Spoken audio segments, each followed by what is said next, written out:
이제 주님의 말씀 함께 나누겠습니다. 주님의 말씀입니다. 경청하십시오. 못된 열매 맺는 좋은 나무가 없고 또 좋은 열매 맺는 못된 나무가 없느니라. 나무는 각각 그 열매로 아나니 가시나무에서 무화과를 또는 진레에서 포도를 따지 못하느니라. 선한 사람은 마음에 쌓은 선에서 선을 내고 악한 자는 그 쌓은 악에서 악을 내나니 이는 마음에 가득한 것을 입으로 말함이니라. 아멘.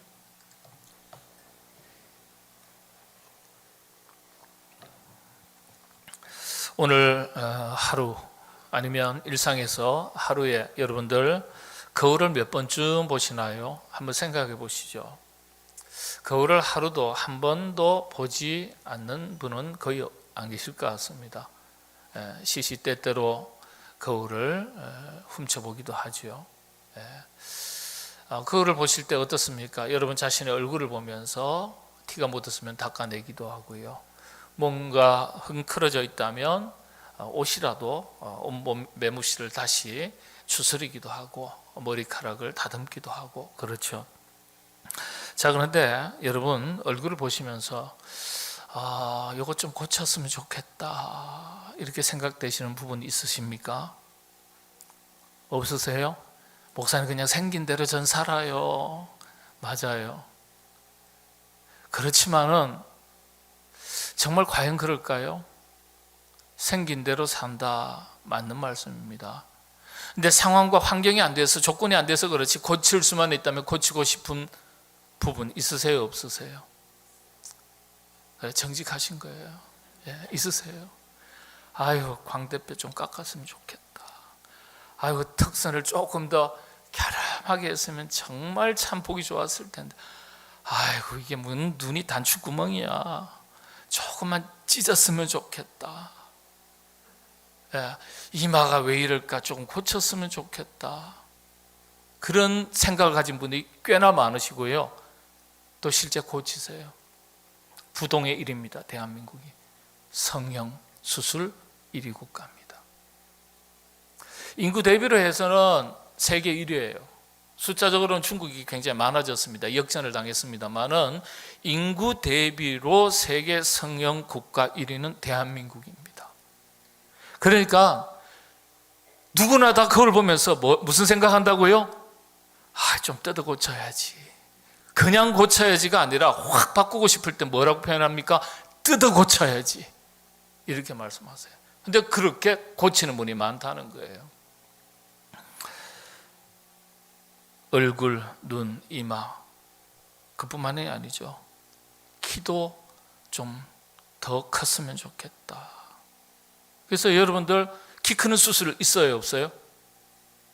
있습니다. 키 크는 수술 있어요. 참 좋은 세상이에요.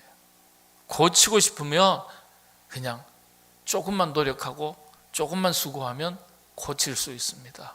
뭐 다 고치는 건 아니겠죠. 그럼 인조인간이 되니까 그럴 수는 없겠지만은 고칠 수 있는 세상이에요. 자, 그런데 말씀을 조금 바꿔서요. 우리 자신이 자기 자신을 바라보면서 고치고 싶은 것이 있듯이 말씀을 좀 바꾸면 주님께서 우리를 보시면서 나를 보시면서 야, 너 좀 이것 좀 바꿨으면 좋겠다. 자네 이거 좀 바꿨으면 좋겠다. 고쳤으면 좋겠다. 고쳐도 확 뜯어 고쳤으면 좋겠다. 이렇게 생각하시는 부분이 있을까요? 없을까요? 있지 않겠습니까? 이것 좀 바꿨으면 좋겠다. 그게 어떤 것일까요? 사람마다 저마다 조금씩 다를 수는 있지만 오늘 말씀을 통해서 주님께서 진짜 우리에게 자네 너 이것 좀 바꿨으면 좋겠다 이렇게 주님께서 생각하시는 것이 무엇인지를 찾아볼 수 있습니다. 오늘 본문 이야기 속에서 주님께서 진짜 우리에게 하시고 싶은 말씀을 우리가 무엇인지 찾아볼 수 있습니다. 우리가 뭘 바꿔야 될지에 대한 부분입니다. 지난 시간에 이어서 본문 이야기 서로 연결되어 있는데요. 지난 시간에 무화과 나무, 열매 없는 무화과 나무 이야기를 살폈습니다. 간단하게 한번 다시 살펴보신다면 여러분 우리가 하나님 앞에서 나무라고 일컬음을 받습니다. 때로는 스포라, 씨앗이라고도 일컬음을 받습니다. 디아스포라, 흩어진 씨앗들. 이게 우리가 씨앗이래요. 또 포도나무, 나는 포도나무여 너희는 가지니 그랬습니다. 우리를 나무에 비유도 하신 거예요. 돌감람나무로 비유도 하시고 무화과나무로도 비유하시고 살구나무로도 비유하세요. 자, 그런데 여러 가지로 비유하시면서 이 이야기가 뭘까요? 사실은 평가에 대한 이야기예요. 평가에 대한. 예.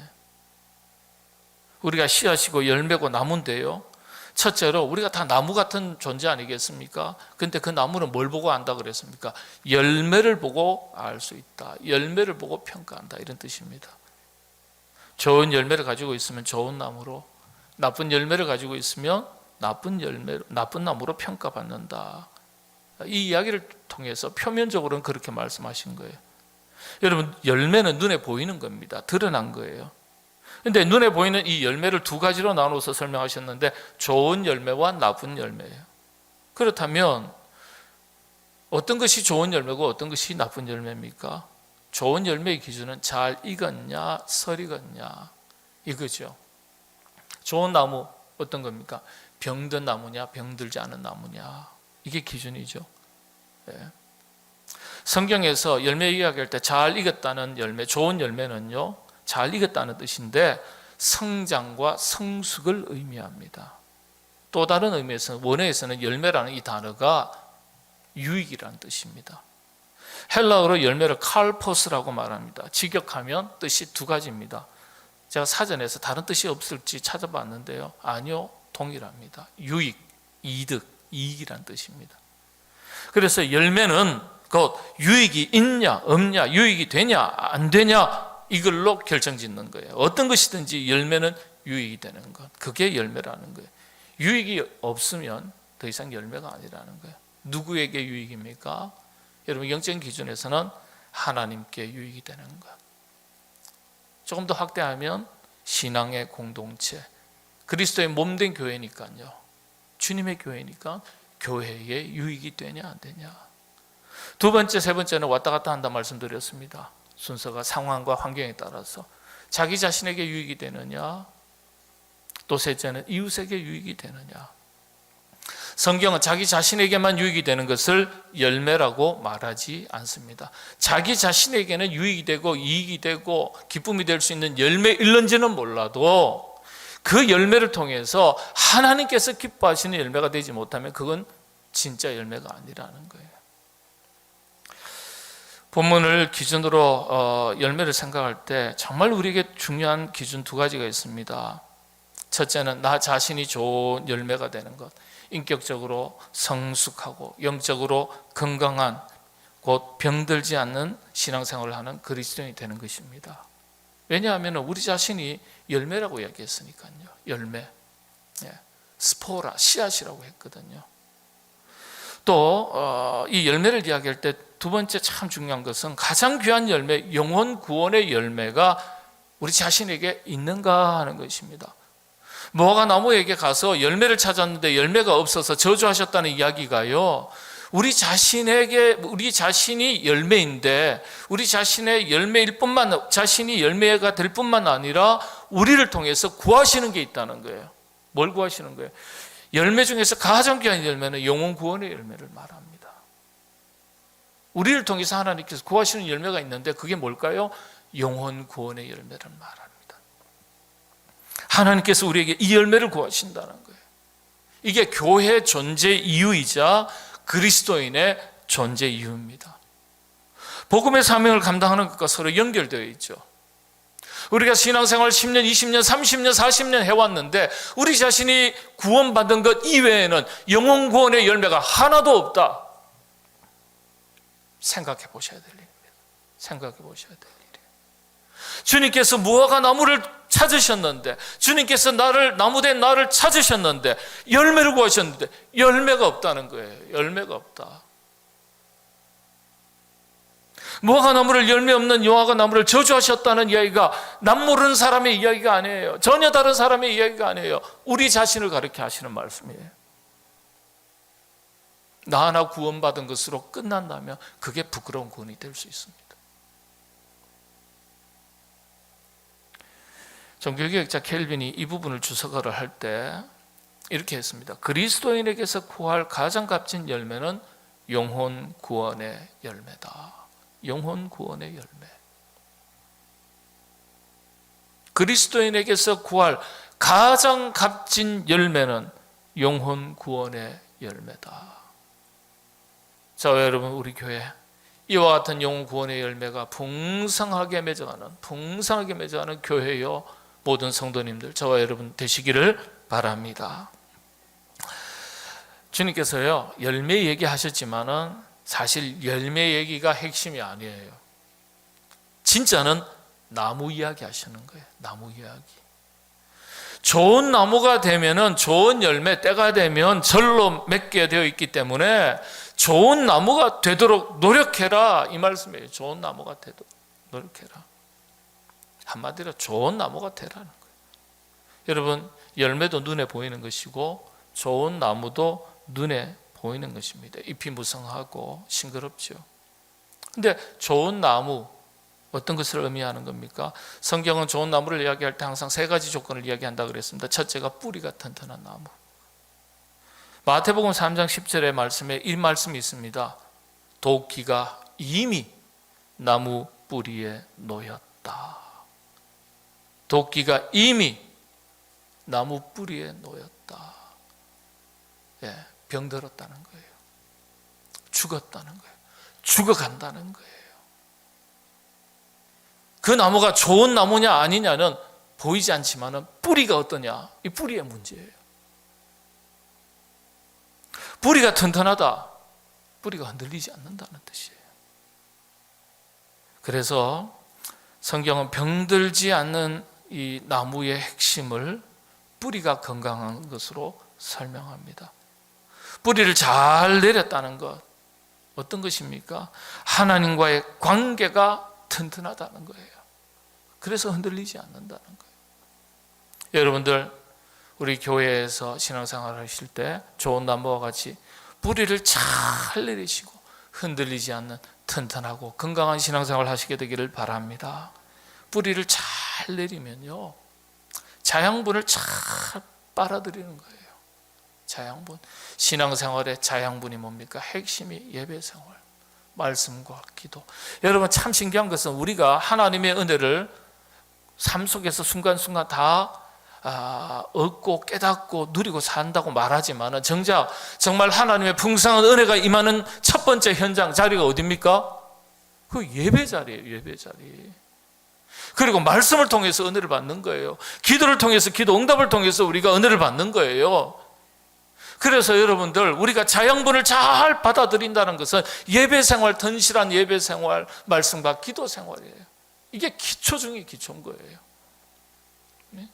시냇가에 잘 심겨진 나무, 물된 동산에 심겨진 나무, 잘 자라고 좋은 열매 맺는 거예요. 이게 다 그런 의미입니다. 자양분 두 번째죠. 세 번째는 그 다음에 첫 번째, 두 번째가 잘 연결되니까요. 뿌리가 좋고 자양분 잘 빨아들이니까 어떡합니까? 그 다음에는 꽃을 피우고 열매를 맺는 거예요. 좋은 열매 맺는 나무. 이 좋은 나무의 조건입니다. 3대 조건.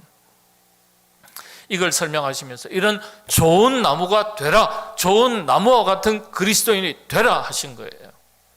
그런데 여기에 이것을 끝내지 않으셨어요.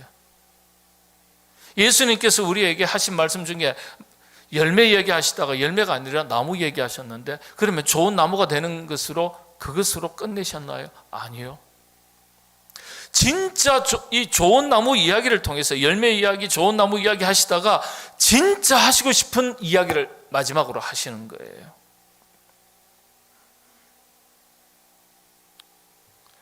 더욱더 중요한 것을 말씀하시기 위해서 열매 이야기로 시작하신 것일 뿐입니다. 좋은 나무 이야기를 통해서 이제 열매 이야기를 통해서 이제 눈에 보이는 것에서 눈에 보이지 않는 진짜 이야기를 하시는 거예요. 누가복음은 그래요.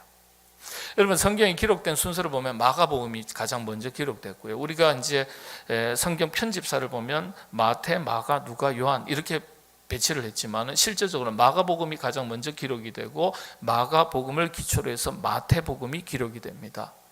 그리고 마가복음과 마태복음을 기준으로 해서 첨삭이 되어서 더 자세하게, 누가가 의사 출신이잖아요. 그러니까 의사답게 말씀을 기록합니다. 아니, 의사들이요, 옆에 한번 쭉 수술할 때 메스를 대고 쭉 절개를 하는데, 아이고 이거 실수했네, 여기가 아닌가비요. 그 옆을 쬐어야 되는데 이러면 안 되잖아요. 정확하게 해야 되잖아요. 그래서 누가복음은 굉장히 상세하고 꼼꼼하고 정확합니다. 디테일해요.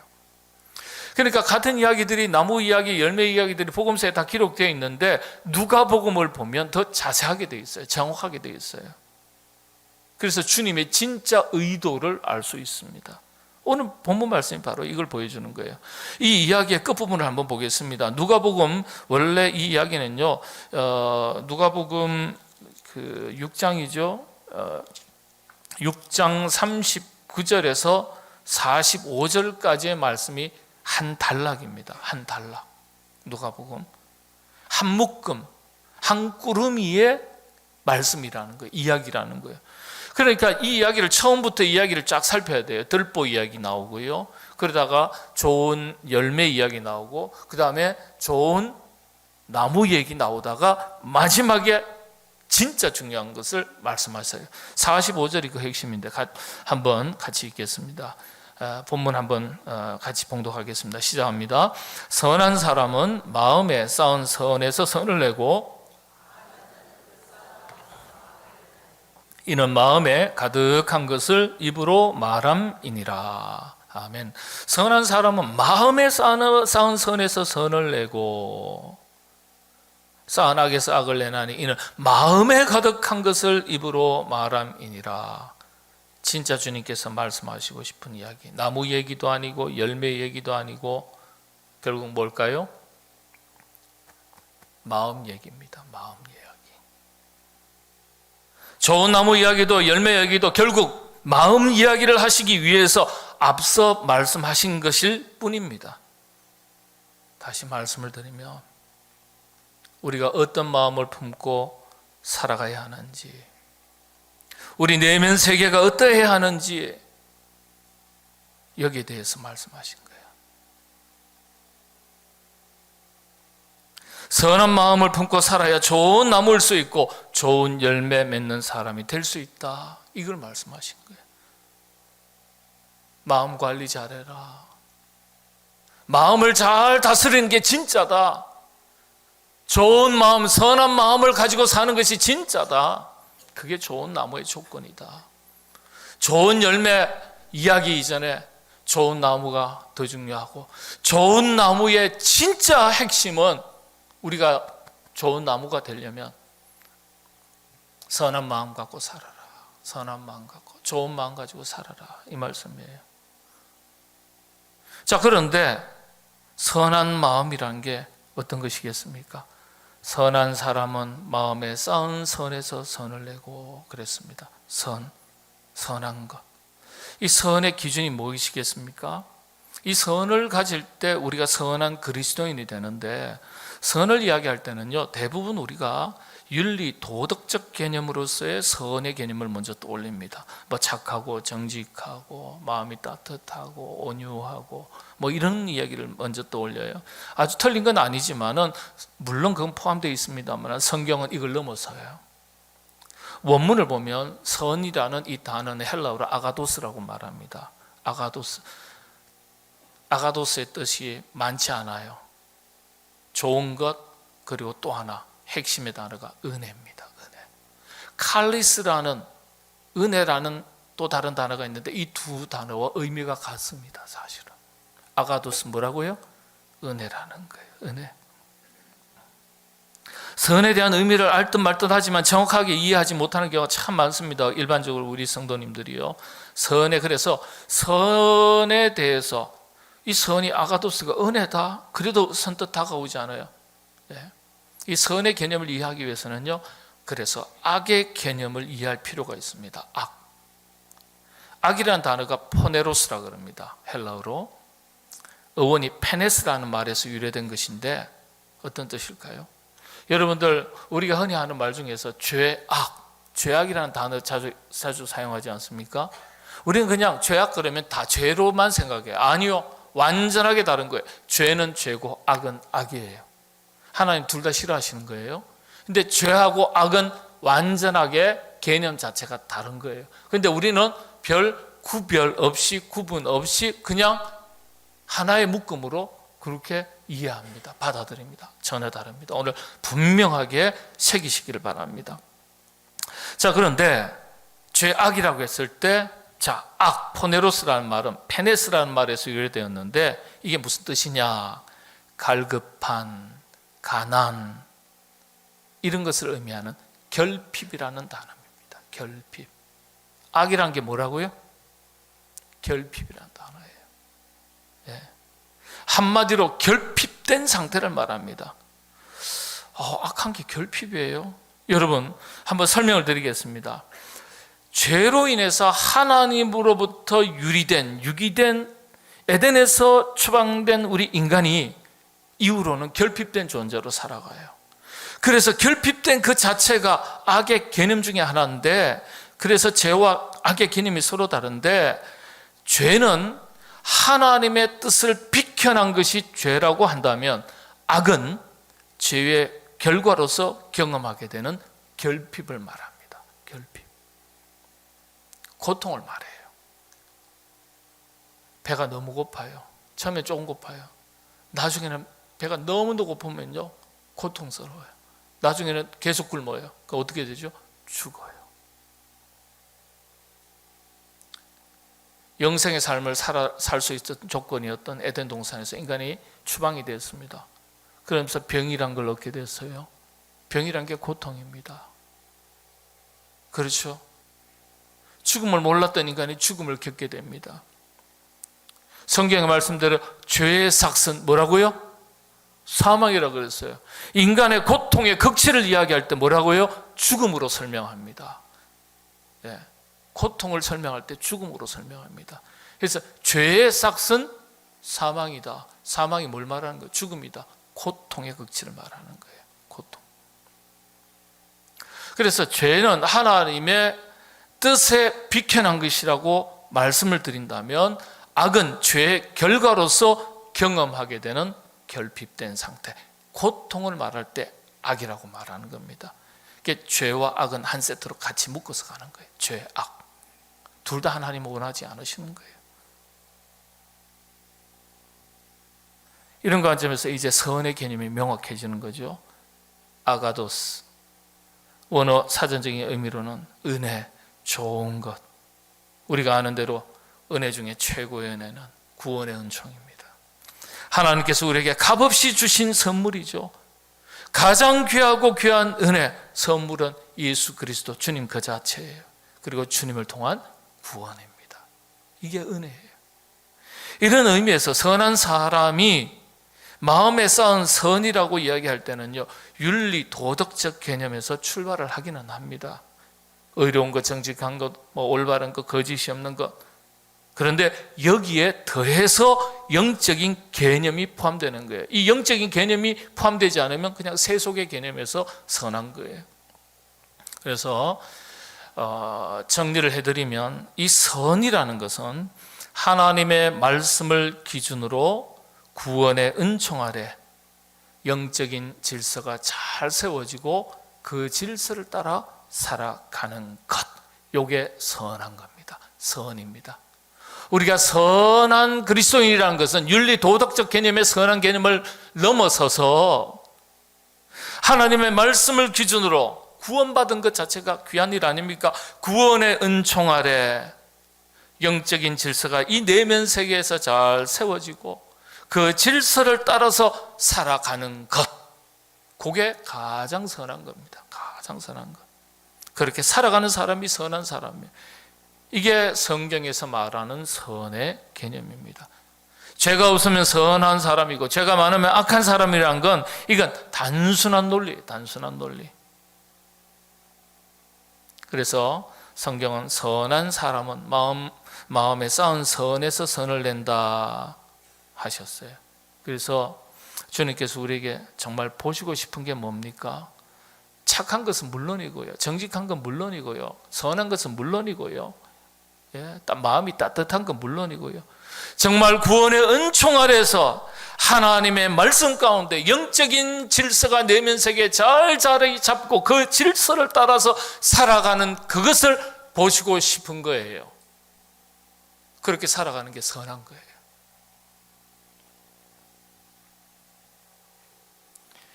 여기에서 우리가 한 가지 더 주목할 것은, 여러분, 선한 사람은 마음에 쌓은 선에서 선을 내고 그랬어요. 쌓은 악에서 악을 낸다 그랬어요. 쌓은 선에서 선을 낸다, 쌓은 악에서 악을 낸다. 이게 무슨 뜻일까요? 선한 삶도 하루 이틀 만에 되는 게 아니라는 뜻이에요. 하루 이틀 만에 우리 내면 세계, 마음의 문제가 해결되는 게 아니라는 거예요. 단번에 선에서 선을 내는 게 아니라는 거예요. 쌓고 쌓고 또 쌓아서 마침내 흘러넘치게 되면 흘러나오는 거예요. 여러분, 하루 이틀 만에 여러분의 마음이 확 뒤바뀝니까? 물론 기분에 따라서 기분은 확 달라질 수 있어요. 여러분의 삶의 내용을 바꿀 수 있을 만한 그런 마음의 결단과 결심이 단번에 바뀌십니까? 쌓아가야 되셔야 돼요. 내 안에 쌓는 시간이 필요해요. 훈련이 필요해요. 땀 흘리고 수고하셔야 돼요. 그리고 인내하는 시간이 필요합니다. 세상의 일도 영적인 일도 시간과 노력이 필요합니다. 그래서 마음 다스리기, 마음 관리, 마음 훈련이 그래서 어려운 겁니다. 어려운 거예요. 내면 세계 훈련이 그래서 어려운 거예요. 쉽게 생각하시면 안 돼요. 여러분, 우리가 오늘도 내일도 왜 기도하십니까? 오늘도 예배 드리고 다음 주에도 예배를 드리는데 왜 드리십니까? 이거 다 쌓아가는 거예요. 쌓아가는 거예요. 쌓고 쌓고 또 쌓아서 자꾸 쌓여서 어느 순간 우리의 마음에 가득 채워지게 되면 그때 우리의 심령에 변화가 일어나는 거예요. 여러분들, 그런 내면 세계에 선한 것을 쌓아가는 일에 여러분들 아름다운 진보가 있으시게 되기를 바랍니다. 오늘 본문에서 우리가 한 가지 더 살펴볼 것은 성경에 이 마음이란 단어, 계속해서 마음 그랬거든요. 선한 사람은 마음에 쌓은, 결국 45절 이 말씀 하시고 싶어서 좋은 나무 얘기하시고 그 전에 먼저 앞서서 좋은 열매 얘기하신 거예요. 그 이야기 하시기 위해서 들보 얘기하신 거예요. 지 마음이 지옥인데 맨날 다른 사람 눈에 뭐 들보만 본다 이거예요. 자기 마음은 막 온갖 가시로 가득 차 있으면서 그게 마음의 문제를 얘기하는 거예요. 그런데 오늘 중요한 단어 중에 하나가 이 마음이라는 단어가요, 원어에서는 태도라는 의미와 동일하게 사용됩니다. 그래서 이런 말이 있습니다. 행동 하나에 생각 하나가 묻어 있고 태도 하나에 마음 하나가 묻어 있다. 행동에도 태도에도 마음이 묻어난다. 여러분, 생각이 어디에 있습니까? 생각이 눈에 보입니까? 안 보입니까? 생각은 눈에 안 보여요. 그런데 그 생각이 밖으로 눈에 보이는 것으로 드러날 때 무엇으로 드러난다는 거예요? 그 생각이 행동으로 드러난다는 거예요. 여러분, 마음이 눈에 보입니까? 안 보입니까? 마음 안 보여요. 그런데 그 마음이 눈에 보이는 것으로 드러날 때 뭘로 드러난다고요? 태도로 드러난다는 거예요. 태도로. 그래서 행동이 문제가 아니고 태도가 문제가 아니고 마음이 문제라는 거예요. 마음이. 신앙생활도 목회도 인간관계도 사회생활도 다 마음이 문제라는 거예요. 생각이 행동으로 드러나고 마음이 태도로 드러나듯이 영적 깊이도 다 드러나고 감출 수 없을 것 같은 우리의 마음도 다 드러나게 된다는 거예요. 이왕이면 좋은 것을 담고 좋은 것이 드러나도록 살아갈 수 있어야 하겠습니다. 출발은 마음이에요. 여러분, 세상 사람들이 뭐라고 말합니까? 세상 만사 다 뭐라고요? 마음 먹기에 달렸다, 그렇게 말합니다. 신앙도 마찬가지 아니겠습니까?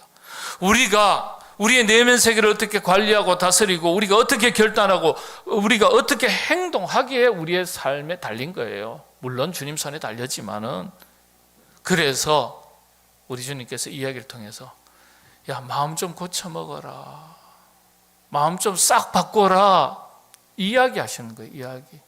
마음 좀 새롭게 고쳐 먹어라. 최인호 씨라는 유명한 작가, 따로 설명 안 드려도 워낙 유명한 분이니까 다 아실 겁니다. 이분이 꽃밭이라는 산문집 하나 쓰신 게 있는데, 이 책 속에 조그마한 글 제목이 하나 있습니다.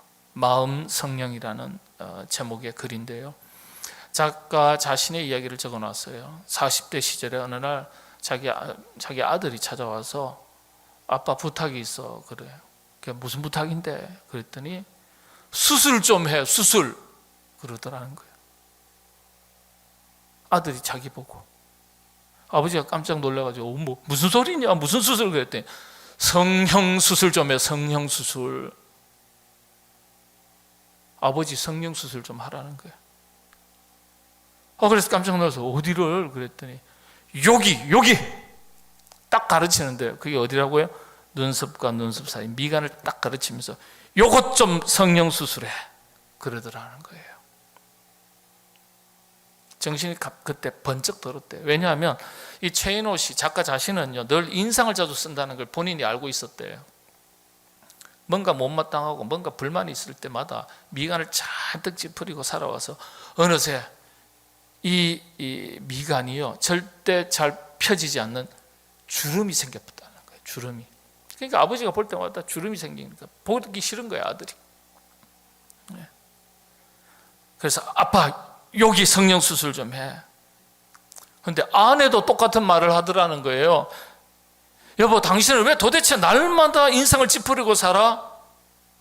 당신이 날마다 얼굴을 찌푸릴 때마다 우리 집안 분위기가 폭풍전야라는 걸 알고 있었냐고. 애들도 아빠 인상 찡그리는 걸 보고 안 좋아했다는 거예요. 아내도 안 좋아했고 온 가족들도 안 좋아했다는 거예요. 마음은 그렇지 아니요. 마음은 못 봐요. 마음이 어디로 나온다고요? 행동으로, 태도로 나오는 거예요. 그걸 이야기 듣고 충격을 받았어. 아하.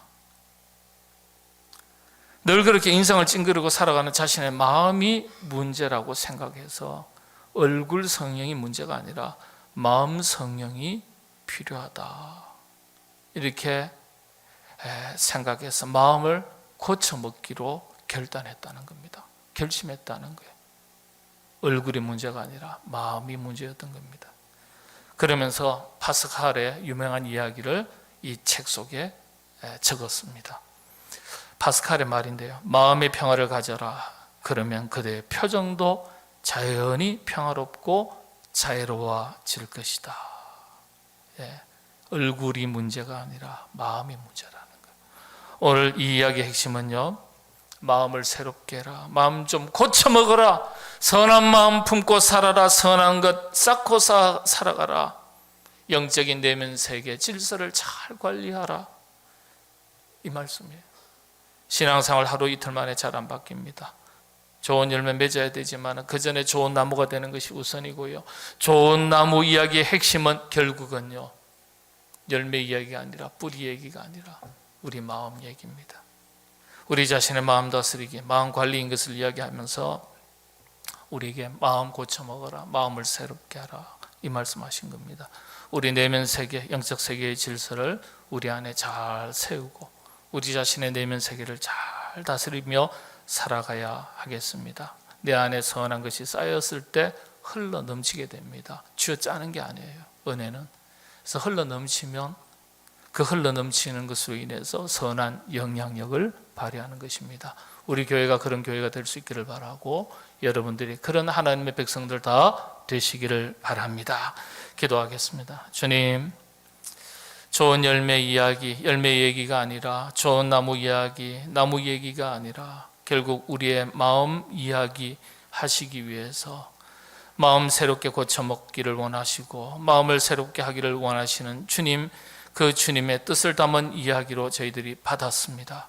주여, 마음 관리에 마음 다스리기에 내면 세계 영적 질서를 잘 세워나가는 일에 하나님 아름다운 성장이 있게 하시고 열매가 있게 하여 주옵소서. 우리 교회가 좋은 나무 같은 교회, 우리 온 성도들이 참 마음이 따뜻한 내면 세계 영적 질서가 바르게 서 있는 좋은 나무 같은 하나님의 사람들 되어서 선한 영향력을 발휘하고 살게 하여 주시옵소서. 예수님의 이름으로 기도하옵나이다. 아멘.